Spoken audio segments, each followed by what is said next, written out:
اعوذ باللہ من الشیطان الرجیم بسم اللہ الرحمن الرحیم لن تنالوا البر، ہرگز نہیں تم نیکی کو پہنچ سکتے، ہرگز تم نہیں پا سکتے کوئی بھی نیکی کو، حتیٰ یہاں تک کہ تنفقو تم خرچ کرو، مما اس میں سے، تحبون جو تم خود پسند کرتے ہو، وما تنفقو اور جو کچھ تم خرچ کرو، من شیئن کچھ بھی، فإن اللہ تو بے شک اللہ بھی اس کو علیم خوب جانتا ہے۔ تو یہاں پہ اللہ تعالیٰ نے یہ بتایا کہ ہرگز انسان نیکی کو نہیں پہنچ سکتا۔ جیسے نا ایک حدیث میں بھی ارشاد ہے کہ کوئی انسان اس وقت تک مومن ہی نہیں ہو سکتا کہ وہ چیز جو اپنے لیے پسند کرتا ہے دوسرے کے لیے، دوسرے بھائی کے لیے بھی ویسی ہی پسند نہ کرے، کیونکہ عموماً یہ ہوتا ہے ہم اپنے لیے تو اچھی مہنگی چیز پسند کرتے ہیں، لیکن جیسے ہی دوسروں کو دینی ہوتی ہے تو ہم درمیانی یا گھٹیا یا اس طرح چیز دیکھتے ہیں دوسروں کو دینے کے لیے۔ تو جب یہ آیت نازل ہوئی تھی تو حضرت عمر بن عبدالعزیز رضی اللہ تعالیٰ عنہ صحابی جو تھے نا، ان کو شکر بڑی پسند تھی، تو وہ شکر کی بوریاں انہوں نے لے لے کے تو وہ صدقہ کرتے تھے۔ تو کسی نے کہا کہ آپ اس کی قیمت ادا کر دیں، مطلب اتنی قیمت میں رقم دے دیں کسی کو، تو انہوں نے کہا نہیں مجھے شکر پسند ہے، یہ بڑی مرغوب ہے، میری محبوب ہے، تو میں یہی اللہ کی راہ میں صدقہ کروں گا۔ اور اسی طرح ایک اور صحابی تھے حضرت ابو طلحہ انصاری رضی اللہ تعالیٰ عنہ، جب انہوں نے یہ آیت سنی تھی تو ان کو ایک باغ تھا، بیرہا باغ جو اس کا نام تھا، وہ باغ ان کو بڑا پسند تھا، اس میں کنواں تھا میٹھے پانی کا۔ تو جب انہوں نے یہ آیت سنی تو فوراً وہ نبی صلی اللہ علیہ وسلم کی خدمت میں حاضر ہوئے، عرض کی اللہ کے رسول مجھے یہ باغ بڑا پسند ہے، تو یہ میں باغ اللہ کی راہ میں صدقہ کرنا چاہتا ہوں۔ تو آپ صلی اللہ علیہ وآلہ وسلم نے فرمایا کہ تم نے بڑا نفع بخش سودا کیا ہے۔ پھر آپ صلی اللہ علیہ وسلم نے ایک اور چیز ارشاد فرمائی کہ تم نے صدقہ تو کرنا ہے لیکن اپنے عزیز و اقارب میں سے کسی کو دے دو۔ تو اس سے میں یہ بھی پتہ چلتا ہے کہ کوئی بھی نیکی کرنے سے پہلے اپنوں میں دیکھنا چاہیے، ٹھیک ہے۔ جیسے دیکھیں نا زکوٰۃ کا اللہ تعالیٰ نے حکم دیا قرآن مجید کے اندر، زکوٰۃ کہا کہ زکوٰۃ ادا کریں، لیکن پھر ہمیں پتہ چلتا ہے کہ زکوٰۃ جو کس کو دینی ہے، اپنوں میں، ٹھیک ہے۔ ویسے تو بہترین یہ ہے کہ آپ جو ہے وہ کوئی بھی چیز ہے تو سب سے پہلے اپنوں ہی کے اندر تلاش کرنی چاہیے کہ اگر آپ کے اپنے مستحق ہیں تو ضروری نہیں زکوٰۃ ہی، ویسے بھی آپ کسی طریقے سے ان کی مدد کر سکتے ہیں تو وہ کریں، لیکن زکوٰۃ چونکہ وہ مال کے اندر فرض ہے نا، نکالنی ہے، تو وہ بھی دیتے ہوئے اپنوں کا ہی دھیان رکھنا چاہیے۔ تو پھر آپ نے فرمایا تھا کہ تم نے بڑا نفع بخش سودا کیا، لیکن کیا ہے کہ یہ جو تم نے باغ دینا تو ہے لیکن اپنے عزیز و اقارب میں سے کسی کو دے دو، تو پھر انہوں نے دے دیا تھا۔ تو کوئی بھی کام کرتے ہوئے اللہ تعالیٰ نے فرمایا کہ تم ہرگز اس وقت تک نیکی کو پہنچ ہی نہیں سکتے یہاں تک کہ حتیٰ تنفقو۔ آج کل تو میں نے دیکھا ہے کہ لوگ فوت پہ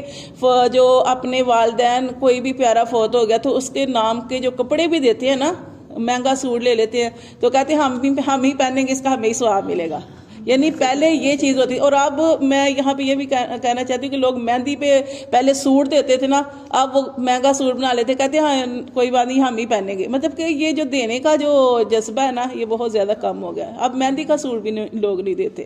ٹھیک ہے، یہ بھی نہیں دیتے۔ فوت کی پہ کوئی فوت ہو گیا، پیارا فوت ہو گیا تو وہ جو کپڑے، مطلب کہ وہ جو سوٹ دینے والا ہوتا ہے وہ کہتے ہیں اپنے پہنو ثواب ہوگا۔ اپنے سے مراد کسی اپنے عزیز و اقارب کو، جو نماز پڑھنے والے کو یا کچھ ایسے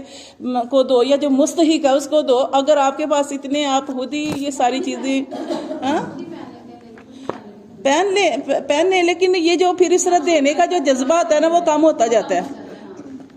تو اس طرح فرمایا کہ انسان، اور دوسری چیز یہی کہ جب ہم دوسروں کو دینے لگتے ہیں تو ہم حقیر چیز ہے نا وہ تلاش کرتے ہیں کہ کوئی کم تر چیز نظر آئے تو وہ ہم دیں۔ تو اللہ تعالیٰ نے یہاں پہ یہی فرمایا کہ تم ہرگز نیکی کو نہیں پہنچ سکتے حتیٰ یہاں تک کہ تنفقو تم خرچ کرو، مما اس سے تحبون جو تم پسند کرتے ہو۔ تو دیکھیں یہ صرف ایک دو واقعہ تو میں آپ کو بتایا ہیں، تو مطلب صحابہ کرام ایسے فوراً کوئی آیت نازل ہوتی تھی تو فوراً ان کے اندر یہ جذبہ ہوتا تھا اور کچھ نہ کچھ صدقہ خیرات کرتے تھے۔ جیسے کہ ہم نے بھی آیت پڑھی تو ہمارے اندر بھی کچھ ایسا جذبہ ہونا چاہیے، کوئی چیز ایسی پسند ہو، کوئی سوٹ پسند ہو یا کچھ ایسا، تو اسی طرح یہ ہم دے سکتے۔ اسی طرح دیکھیں کسی وقت کھانا بنایا تو نئے کھانے کے اندر سے کچھ اللہ کی راہ میں نکالیں، ضروری نہیں کہ ہر ٹائم بچا ہوا کھانا وہ بھی دیں، اس کا بھی بڑا اجر و ثواب ہے۔ جو کھانا بچ جاتا ہے وہ بھی آپ دیتے ہیں تو اس کا بھی بڑا اجر و ثواب ہے، لیکن اگر پکے ہوئے کھانے میں سے سالن نکال لے وہ بھی، یعنی کچھ بھی کوئی بھی کام کرتے ہوئے اس طرح کا تو اللہ فرماتے ہیں وَمَا تُنْفِقُوا، اور جو تم خرچ کرو من شیئن کچھ بھی، فَإِنَّ اللَّهَ بِهِ علیم، تو بے شک اللہ اس کے بارے میں خوب جاننے والا ہے، کیونکہ اللہ کو نیت کا پتہ ہے۔ تو اللہ تعالیٰ فرماتے ہیں کل الطعامی، سارے کے سارے کھانے، کانا تھے ہلن حلال، لبنی اسرائیل، بنی اسرائیل کے لیے، الا مگر ما حرما، جو حرام کر لیا اسرائیل، اسرائیل کہا جاتا ہے یعقوب علیہ السلام کو، یعقوب علیہ السلام، علی نفسی ہی، جو حرام کر لیا اسرائیل نے، علی نفسی ہی، اپنے نفس پر، من قبل اس کے ان تنزل التوراۃ، یہ کہ تورات نازل کی جاتی، تورات کے نازل سے یہ یہاں بھی یہ بتایا گیا ہے کہ کیا تھا کہ حضرت جو یعقوب علیہ السلام تھے ان کو کوئی مرض تھا، کوئی بیماری تھی، تو انہوں نے نظر مانی تھی کہ اللہ تعالیٰ میری یہ بیماری جو ہے وہ ٹھیک ہو جائے گی، میں نظر مانتا ہوں کہ تو میں یہ چیز چھوڑ دوں گا۔ اور ان کو کیا پسند تھا؟ اونٹ کا گوشت اور اونٹنی کا دودھ ان کو پسند تھا، انہوں نے نظر مانی تھی اور انہوں نے جب وہ ٹھیک ہوئے تو وہ چھوڑ دیا۔ اچھا اب یہ حرام تو نہیں تھا نا، انہوں نے نظر مانی تھی، انہوں نے چھوڑ دیا۔ اب ان کی دیکھا دیکھی آل یعقوب، یعنی کہ ان کے آگے جو نسلیں تھیں، جو انہوں نے سب نے، یہودیوں نے پھر کیا کیا، اپنے یعنی خود سے ہی اپنے اوپر حرام کر لیا، حرام نہیں تھا اپنے اوپر پھر انہوں نے حرام کر لیا۔ اب یہ جو یہودی تھے انہوں نے نبی صلی اللہ علیہ وسلم سے کہا کہ آپ کہتے ہیں کہ ہاں میں دین ابراہیمی پہ ہوں، تو آپ تو جو ہے دین ابراہیمی پہ ہیں، تو آپ تو یہ گوشت بھی کھاتے ہیں اونٹ کا، اونٹنی کا دودھ بھی پیتے ہیں۔ تو انہوں نے کہا کہ یہاں پہ یہی بتایا گیا کہ یہ جو ابراہیم علیہ السلام، حضرت یعقوب علیہ السلام بہت پہلے آئے، تو رات وغیرہ بعد میں نازل ہوئی، تو یہاں بھی بتایا گیا۔ اچھا دوسرا اس میں اور چیز بھی ہے کہ جو نظر ماننا، پہلے اس طرح کی نظر ماننا جائز ہوگا، ٹھیک ہے، جب انہوں نے نظر مانی، ہم اس طرح کی نظر نہیں مان سکتے کہ میری یہ کوئی مسئلہ ہے تو میری بیماری درست ہوگی تو میں فلاں کوئی سیب ہے مثال کے طور پر سیب کھانے چھوڑ دوں گی، کوئی چیز آپ کو پسند ہے میں یہ چھوڑ دوں گی، یا میں فلاں کپڑا ہی پہننا چھوڑ دوں گی، یہ مجھے کلر بڑا پسند ہے یہ کلر کا میں سوٹ نہیں پہنوں گی، یہ اپنے پاس سے ٹھیک ہے۔ وہ پہلے جیسے میں نے آپ کو بتایا کہ حضرت یوسف علیہ السلام کے زمانے میں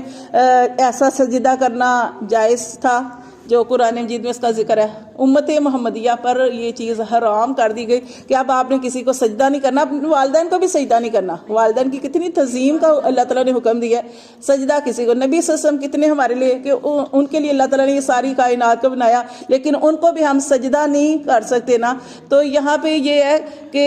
نظر مانے لیکن ایسی نظر جو جائز ہو، جو چیزیں اللہ نے ہمارے لیے حلال کی ہیں ان کو ہم اپنے اوپر حرام نہیں کر سکتے، جیسے کئی اہل سنت لوگ جو ہیں وہ جو سبز کپڑے کی وہ جو شلوار نہیں پہنتے، کالا رنگ نہیں، کئی لوگ بہت زیادہ جو ہوتے ہیں نا وہ کالا رنگ وہ شلوار نہیں پہنتے یا کپڑا یوز نہیں کرتے، تو یہ ساری چیزیں کہیں بھی نہیں ہیں، کیونکہ گھاس دیکھیں سارے گھاس کے اوپر چلتے ہیں کہ نہیں چلتے، وہ تعظیم اور ہے، تعظیم اور آپ دیکھیں تعظیم کریں، لیکن یہ دیکھیں کہ اللہ کا کیا حکم ہے، اس کا اللہ کا کیا حکم ہے۔ تو یہ اس طرح کوئی کسی بھی چیز کو اپنے اوپر حرام نہیں کرنا چاہیے، کوئی ایسی چیز ایسی نظر نہیں مان، نظر وہ مانے روزوں کی نظر مانے، کوئی اور صدقہ دینے کی یا کچھ اس طرح کے جو ہے وہ آپ نظر مان سکتے ہیں، تو یہ نہیں کر سکتے۔ تو یہاں پہ اللہ تعالیٰ نے فرمایا کل الطعام، سارے کے سارے کھانے، کانا تھے ہلن حلال، لبنی اسرائیل، بنی اسرائیل کے لیے، الا مگر ما حرما، جو حرام کر لیا اسرائیل نے، علی نفسی، اپنے نفس پر، من قبل اس کے یعنی اس سے پہلے کہ ان تنزل التوراۃ، کہ تورات اتاری جاتی، کل کہہ دیجئے آپ صلی اللہ علیہ وآلہ وسلم، فاتو لے آؤ بالتوراۃ، تورات، وہ کہتے ہیں ہماری تورات میں لکھا ہے، آپ صلی اللہ علیہ وسلم نے کہ ابراہیم علیہ السلام تورات تو بعد میں نازل ہوئی، کہاں لکھا ہے لے آؤ تورات، ابراہیم علیہ السلام پہلے آئے، یعقوب علیہ السلام بہت پہلے آئے، تورات بہت بعد میں نازل ہوئی، لے آؤ آپ تورات، فتلوہا، پھر اس کو پڑھو، ان کنتم صادقین، اگر ہو تم سچے، فمن افترا، پس جس نے گڑا، علی اللہ الکذب، اللہ پر جھوٹ، یہ اللہ پر جھوٹ باندھ رہے تھے، اللہ فرماتے جس نے اللہ پر جھوٹ گڑا، من بعد ذالک، اس کے بعد کہ اسے سارا کچھ پتا ہے، اس کے باوجود اللہ پہ جھوٹ باندھا، فاولئک، پس یہی لوگ ہیں، ہم الظالمون، جو ظالم ہیں، شرک کرنے والے ہیں۔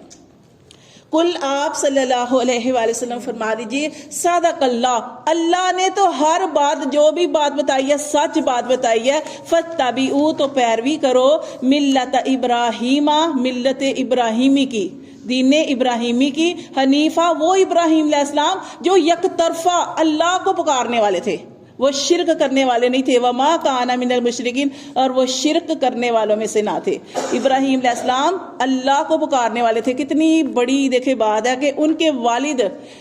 کہ ابراہیم علیہ السلام چھوٹے ہیں، والد بت بناتے ہیں، اور وہ ان کو شروع سے ہی بتوں سے نفرت تھی، ان کو دیتے تھے بت